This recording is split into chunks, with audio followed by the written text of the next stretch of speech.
I'm here in the Unit 4 art set, Littlefield's Google Classroom, looking at the Oxbow by Thomas Cole. It's also known as the view from Mount Holyoke, Northampton, Massachusetts, after a thunderstorm, but I'm not remembering all of that. For some more info about the artist, Thomas Cole was born February 1st, 1801, in Bolton le Moors, England.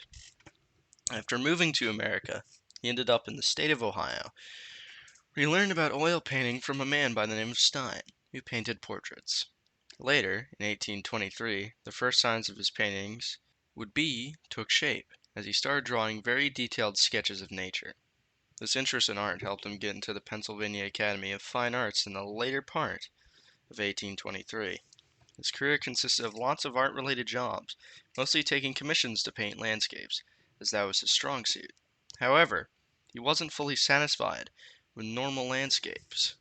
Thomas Cole felt that he could paint a higher level of landscape, something more meaning behind it, be it moral or religious meaning. In 1825, while Thomas Cole was in New York, he ended up founding the Hudson River School of Painting. After this, he traveled to and around Europe a lot to try to get better with his art, going to places like France and Italy, where he stayed a while in Florence. After all of these trips, Thomas Cole finally decided to stop with all the traveling, settling down in Catskill, New York in 1842.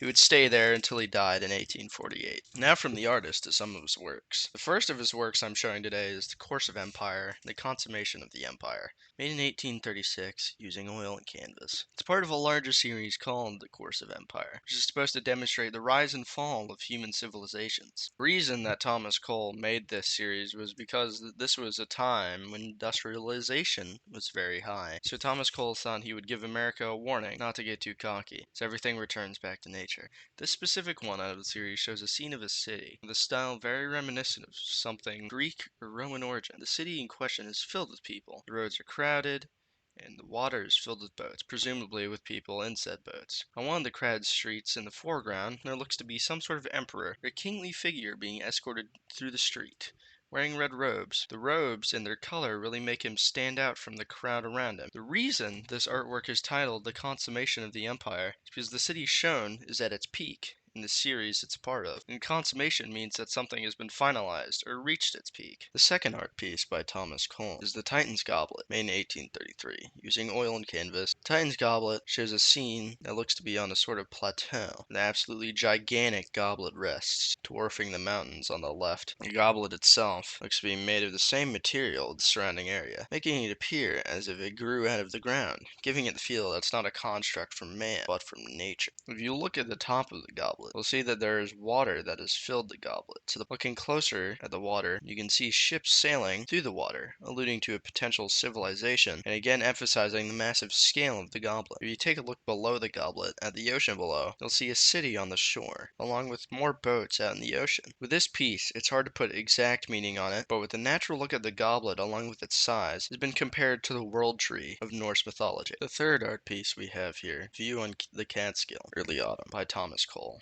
made sometime from 1836 to 1837, using oil on canvas.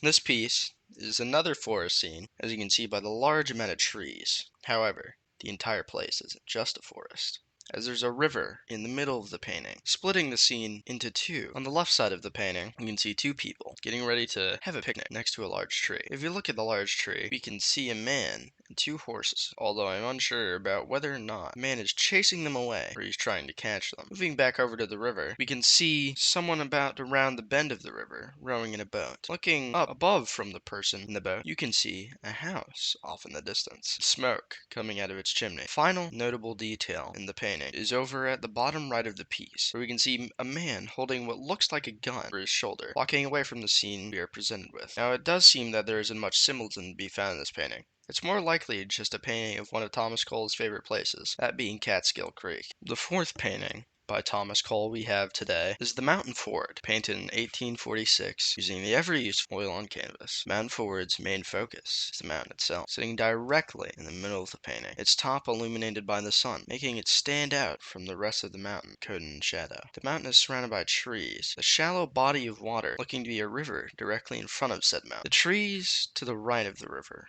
are a lot closer than those that are to the left, making the point of view of this art piece seem to be coming from the forest to the right, with us looking outward from it. In the shallow river, there's a man riding a white horse. It looks as if he's came from where the audience is looking on, and he's been awestruck by the mountain's beauty. Another appearance of the sublime in Thomas Cole's work. I feel this represents the confrontation between man and nature that sublime usually causes, with the man taking a moment to really take in his surroundings. The fifth painting, main one we're here for, The Oxbow by Thomas Cole, May 1836, using oil and canvas. The Oxbow painting shows a scene showing the Connecticut River, specifically where it bends back on itself. Looking over on the left side of the painting, you see an untamed wilderness, dense forest with a thunderstorm passing over it. It's a good representation of the sublime. On the very edge of the left side of the painting, we see a depiction of Thomas Cole himself, sitting there sketching the landscape in front of him. On the right side of the painting, we see land that looks to have been turned into farmland or pasteurized. Near the top middle of the painting, a hill in the background has Hebrew letters carved into it, which when translated read Almighty. The art piece can be seen as a passage of time, the left side being a before and the right side being an after. The left side is this representation of the sublime, nature unchanged by man, and the right side is what happens to nature after mankind gets a hold of it. It's a before and after of colonization, but that's not all the symbolism this beautiful painting has, as it is also in support of manifest destiny, or the idea that God supports America's expansion to the west. This is shown in the painting by those Hebrew letters I mentioned earlier, which is also translated to Shaddai, which is the word used to refer to God in the Hebrew Bible. That hill being on the side of the painting that's been colonized, along with a bright sunny sky shining over the pasteurized land, and light usually symbolizes that something is holy, the painting is trying to demonstrate that God is approving of America's expansion into new land. An art piece I would like to compare to this is J.M.W. Turner's Slave Ship in 1840, using oil and canvas. The art piece shows a scene of a ship in some very rough waters, with people drowning in the sea below. I won't go into extreme detail of the piece, as that's someone else's job. The reason I'm comparing the Oxbow slave ship is the representation of the sublime. Although not the main focus of the Oxbow's symbolism, it's still shown in the beauty of the untamed wilderness on the left of the painting. Slave ship is an exploration of the sublime in the way of exploring the fact that we are powerless to nature's whims, as it has been interpreted to be Turner exploring human and natural violence. So I feel, to summarize what the Oxbow is, it's a nature landscape that references the feeling of the sublime, as well as showing its support for manifest destiny.